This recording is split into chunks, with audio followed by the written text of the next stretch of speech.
प्रीति की मम्मी बहुत देर से परेशान थी और प्रीति के मोबाइल पर लगातार टेक्स्ट मैसेज भी लिख रही थी। अरे ये प्रीति मैसेज क्यों नहीं पढ़ रही है? पता नहीं, ठीक हो बस, मुझे तो चिंता हो रही है। क्या हुआ? तुम इतनी परेशान क्यों हो? प्रीति अपनी कान की मशीन घर पर ही भूल गई है। पर भूल कैसे गई? अरे उसने चार्जिंग पर लगाई थी, उसकी बैटरी चार्ज नहीं थी, बस यही गलती हो गई, वो उठाना भूल गई। जिस बात का डर था वही हुआ। प्रीति परेशान थी, उसे रोड पर ट्रैफिक सुनाई नहीं दे रहा था। तभी एक कार लगातार हॉर्न दे रही थी। प्रीति के चोट लगते लगते बची और गाड़ी में बैठा लड़का गुस्से में प्रीति के पास आया। अरे सुनाई नहीं देता क्या? बहरी हो? कितनी देर से हॉर्न बजा रहा हूँ? अभी गाड़ी से चोट लग जाती तो सारा इल्जाम मेरे ऊपर लगा देती। मैं अच्छी तरह से जानता हूँ तुम जैसे लोगों को। अरे सुनाई नहीं दे रहा क्या? अभी भी चिल्ला रहा हूँ। सॉरी, आपने कुछ कहा? मैं सुन नहीं सकती हूँ, मैं बहरी हूँ, इसलिए आपकी बात को समझ नहीं पाई। प्रीति की बात को सुनकर लड़का बहुत शर्मिंदा होता है, क्योंकि कुछ देर पहले ही उसने प्रीति को अनजाने में बहरी कह दिया था। पर प्रीति तो सचमुच में बहरी लड़की थी।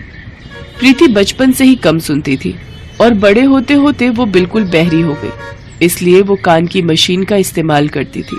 प्रीति अपनी मम्मी का मैसेज पढ़ लेती है और उन्हें फोन मिलाती है और अपने ठीक होने के बारे में बताती है। लड़का इशारे से प्रीति को सॉरी कहता है और सामने रेस्टोरेंट में एक कप कॉफी के लिए कहता है। प्रीति को अपनी लाइफ में अपने माता पिता के बाद अनिल नाम का वो ऐसा लड़का मिला था जो उसके बहरेपन का मजाक न उड़ाकर बल्कि प्रीति की रिस्पेक्ट करता था। धीरे धीरे प्रीति और अनिल दोस्त बन गए और एक दिन, तेरा दिमाग खराब हो गया है, तू बहरी लड़की से शादी करना चाहता है? मैं अपने घर में बहरी बहू नहीं लाऊंगी। भगवान ना करे, अगर मुझमें भी ऐसी कोई कमी होती, मैं बहरा होता और कोई लड़की मेरे से शादी करने के लिए हाँ नहीं कहती तो तुम क्या करती? अनिल प्रीति से प्यार करने लगा था, इसलिए अपनी माँ को समझा बुझाकर वो प्रीति से शादी कर लेता है। शादी के बाद जब मुंह दिखाई में प्रीति ने कान की मशीन लगा रखी थी तो मोहल्ले की औरतें बातें बनाने लगी। अरे सुजाता जी की बहू तो बहरी है, वो देखो कान में सुनने वाली मशीन लगा रखी है। इन्हें अपने अनिल के लिए बहरी लड़की ही मिली थी। इनके अनिल में कोई नुक्स था क्या जो नुक्स वाली लड़की ढूंढ ली? धीरे बोलो, सुजाता जी इधर ही आ रही हैं। हम कौन सा डर रहे हैं, हम भी तो सही बोल रहे हैं। क्यों सुजाता बहन, तुम्हारी बहू सुनती नहीं है क्या? इसके कानों में तो मशीन दिखाई दे रही है। ऐसी भी क्या जल्दी थी जो अपने अनिल के लिए तुम बहरी बहू ढूंढ लाई? क्या करूं बहन जी, हमारी किस्मत ही फूटी थी। पता नहीं मेरे बेटे के ऊपर इसने क्या काला जादू कर दिया। मेरा बेटा इसकी तरफ खींचा ही चला गया। अब बच्चों की जिद के आगे तो माँ बाप को झुकना ही पड़ता है। बाकी तो राम ही जाने कि हमारे घर का अब क्या होने वाला है। सबकी बातें सुनकर प्रीति की आंखों में आंसू आ जाते हैं और वो चुपचाप अपने कमरे में चली जाती है और रोने लगती है। प्रीति अनिल से इस बारे में कुछ भी नहीं कहती। प्रीति अक्सर ध्यान रखती थी कि वो अपनी कान की मशीन हमेशा लगा कर रखे ताकि घर में किसी को भी कोई परेशानी ना हो। एक दिन प्रीति की ननद जिसकी दूसरे शहर में शादी हुई थी वो रहने आई हुई थी। मम्मी, आपको पता है मेरे ससुराल में मेरी कितनी बदनामी हुई है? मेरी सास तो ये ताना दे रही थी कि अनिल भैया ने आखिर एक बहरी लड़की को ही अपनी पत्नी क्यों चुना, और वो तो ये भी कह रही थी कि कहीं आगे चलकर भैया के बच्चे भी बहरे पैदा। नीलिमा, तुम पीठ पीछे अपनी भाभी की बुराई कैसे कर सकती हो? मुझे तुमसे ये उम्मीद नहीं थी। तुम मेरी सगी बहन होकर जब अपने ही गलत बोलेंगे तो बाहर वालों से कैसी उम्मीद रखेंगे? प्रीति किसी को भी कुछ नहीं कहती है। वो बेचारी तो इसी कोशिश में लगी रहती है कि किसी तरह से आप सबको खुश रखे। उसने ही मुझे भेजा था तुम्हें ये बताने के लिए कि शाम को मॉल घूमने के लिए चलेंगे। तुम जब से आई हो तब से तुम कहीं भी घूमी नहीं हो, इसलिए तैयार हो जाओ। माँ और तुम दोनों हमारे साथ मॉल चल रहे हो। प्रीति की ननद तैयार होकर सीढ़ियों से उतर रही थी। अचानक उसका पैर फिसला और वो सीढ़ियों से गिर गई। इस वजह से प्रीति की ननद के पैर में फ्रैक्चर हो गया और डॉक्टरों ने उसे बेड रेस्ट के लिए बोल दिया। देखो नीलिमा बहू, ससुराल में तो मैं अकेले करने वाली हूँ। तुम अपनी माँ के घर ही रहो, यहीं तुम्हें आराम मिल जाएगा। वहां तुम्हारी देखभाल कौन करेगा? क्योंकि तुम्हारे पैर की हड्डी टूटी है तो ठीक होने में 2-3 महीने तो तुम्हें आराम से लगेंगे। अपनी सास की बातों को सुनकर नीलिमा का मन उदास हो गया।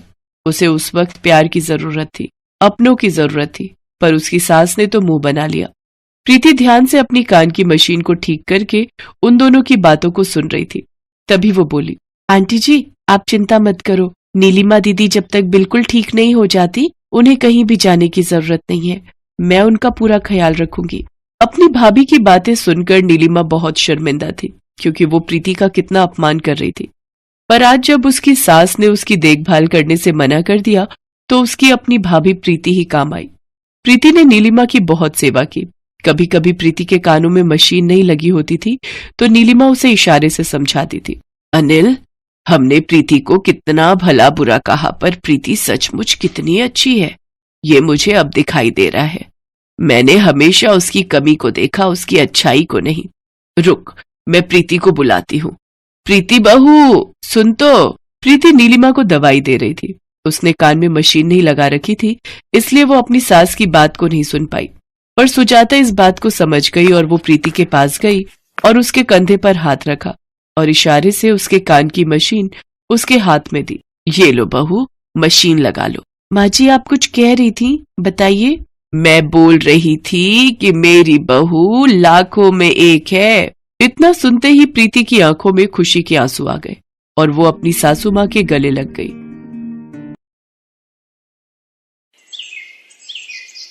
जानकी बहुत सीधी सादी औरत है। वो दर्जी का काम करती है और उसी पैसों से अपना घर चलाती है। जानकी का बेटा राजेश शहर के कॉलेज में पढ़ता है। हेलो बेटा, तू घर कब आएगा? नहीं आ पाऊंगा माँ, यहाँ पढ़ाई का बहुत प्रेशर है। कितने दिन हो गए तुझे देखे बिना।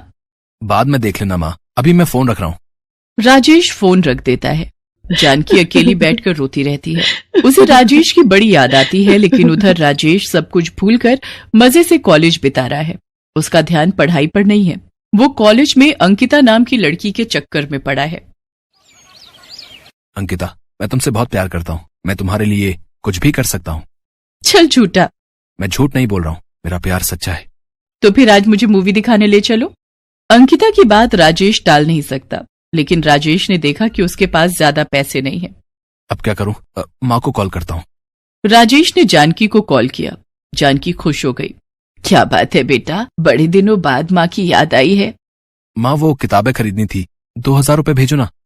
जानकी के पास ज्यादा पैसे ना होते हुए भी वो किसी तरह पैसों का जुगाड़ करके अपने बेटों के पास पैसे भेज देती है और उधर उन पैसों से राजेश अंकिता के साथ मूवी देखने चला गया। इसी तरह दिन बीतते गए और कॉलेज खत्म होने के बाद राजेश ने अंकिता से शादी कर ली।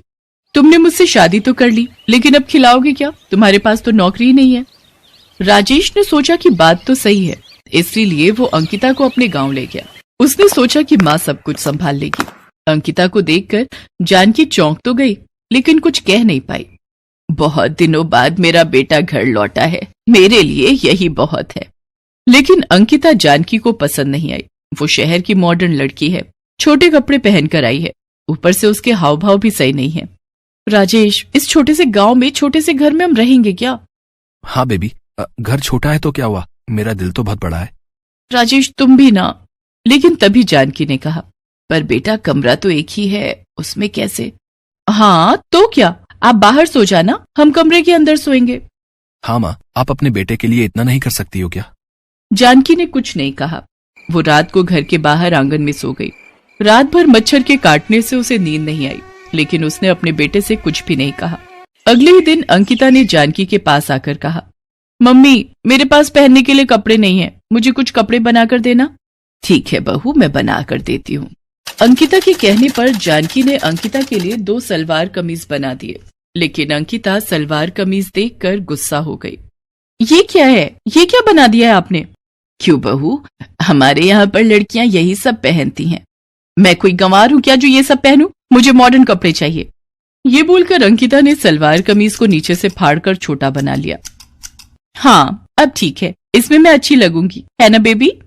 हाँ हाँ, बहुत खूबसूरत लगोगी। माँ, आप भी ना कुछ समझती नहीं हो, आप भी यहाँ के लोगों की तरह गवार हो, गवार। जानकी को बहुत बुरा लगा। उसने नहीं सोचा था कि किसी लड़की के लिए उसका खुद का बेटा उसे ये सब कहेगा। अंकिता उस छोटी सी ड्रेस को पहनकर निकल गई। आसपास के सारे लोग मुड़ मुड़ कर देखने लगे और आपस में बातें करने लगे। अरे छी छी, ये क्या है? बहू को शर्म नाम की कोई चीज है कि नहीं? गांव के लोग जानकी के पास चले आए। देखिए जानकी बहन, आपको कुछ करना पड़ेगा, यहाँ ये सब नहीं चलेगा। हाँ हाँ, मैं बात करूंगी बहू से, आप लोग निश्चिंत रहिए। उस रात जानकी ने जब राजेश को ये सब कहा तब राजेश गुस्सा हो गया। माँ, आपको कुछ पता तो है नहीं, अंकिता मॉडल बनना चाहती है। सारे मॉडल यही सब तो पहनते हैं। आप ज्यादा बकवास मत करिए। हाँ राजेश, तुम्हारी माँ पूरी की पूरी गवार है। राजेश और अंकिता अपनी ही धुन में चलते रहे और जानकी पूरी मेहनत करती रही। सिलाई का काम करके घर चलाती रही और घर का कामकाज भी करती रही।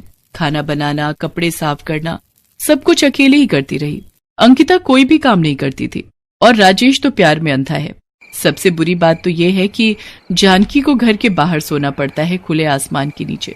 एक दिन जानकी ऐसे ही खुले आसमान के नीचे सो रही थी और तभी अचानक से बारिश आ गई। अरे बाप रे, बारिश आ गई, अब क्या होगा, मैं तो भीग जाऊंगी। जानकी भीगने लगी और घर के अंदर घुसने के लिए उसने अपने बेटे को पुकारा। बेटा, बेटा, दरवाजा खोल बेटा, मुझे अंदर जाना है। लेकिन घर के अंदर से कोई उत्तर नहीं आया। आज मौसम कितना अच्छा है ना। हाँ, मुझे ऐसा मौसम बहुत अच्छा लगता है। यहाँ दोनों मौसम की तारीफ करने में लगे रहे और वहाँ पूरी रात जानकी बाहर भीगती रही और अगले ही दिन सुबह उसे बुखार आ गया। बेटा, मुझे बुखार आ गया है बेटा, आज मैं काम नहीं कर पाऊंगी। तो फिर काम कौन करेगा? मैं नहीं कर सकती। राजेश ने कुछ नहीं कहा और दोनों ने घर से पैसा लिया और बाहर होटल में जाकर खाना खाकर आ गए। लेकिन जानकी भूखी पड़ी रही और आंसू बहाती रही। भगवान, ये क्या हो रहा है भगवान? क्या यही देखने के लिए मैं जिंदा हूँ? अगले ही दिन राजेश नींद से उठा और देखा अंकिता गायब है। अरे, अंकिता कहाँ गई? अंकिता, अंकिता! माँ, आपने अंकिता को देखा क्या? नहीं तो, मैंने नहीं देखा। राजेश अंकिता को लगातार कॉल करता रहा लेकिन अंकिता ने फोन नहीं उठाया। राजेश तभी शहर चला गया अंकिता को ढूंढने। इधर उधर ढूंढते हुए राजेश अंकिता के पास पहुंचा तो देखा अंकिता किसी और लड़के के साथ है। ये क्या अंकिता, तुम मेरी बीवी होकर यहाँ दूसरे लड़के के साथ क्या कर रही हो? ये सुनकर अंकिता हंस पड़ी। बीवी, मैं तो इतने दिनों से नाटक कर रही थी। इससे मिलो, इसका नाम राहुल है, मैं इसी से प्यार करती हूँ। मैं तो बस तुम्हारे साथ मजाक कर रही थी क्योंकि मेरे पास रहने के लिए घर नहीं था। अब राहुल चलाया है, मैं राहुल के साथ ही रहूंगी और ये मुझे मॉडल बनने में भी मदद करेगा। तुम्हारे पास तो कुछ भी नहीं है, गांव के गंवार हो तुम लोग, जाओ भागो यहाँ से। अंकिता ने राजेश को भगा दिया। राजेश दुखी होकर इधर उधर भटकता रहा। अब मैं क्या करूं? मैंने जिस पर इतना भरोसा किया उसी ने मुझे धोखा दे दिया। अब मेरा कौन है इस दुनिया में? माँ, मेरी माँ मुझे नहीं ठुकराएगी। ये सोचकर राजेश तुरंत गांव चला गया लेकिन वहां जाकर उसने देखा कि उसकी माँ की मृत्यु हो गई है। आओ बेटा राजेश, आओ। जब अपनी बीवी के पीछे दुम हिला रहे थे तब तुम्हारी माँ बुखार के कारण तड़पते हुए चल बसी। राजेश अपनी माँ को पकड़कर रो पड़ा। माँ, मुझसे गलती हो गई है माँ, लौटाओ, लौटाओ माँ। लेकिन अब कुछ नहीं हो सकता। जानकी का अंतिम संस्कार किया गया और राजेश अकेला घर पर रहने लगा। उस तरफ अंकिता उसकी जिंदगी के पहले फैशन शो में जाते हुए एक गाड़ी से टकराकर गिर पड़ी और उसकी एक टांग टूट गई। उसकी एक टांग काटनी पड़ी। उसका मॉडल बनने का सपना अधूरा रह गया। राहुल भी उसे छोड़कर चला गया। इस तरह जिंदगी ने उसे अपने किए की सजा दिला दी।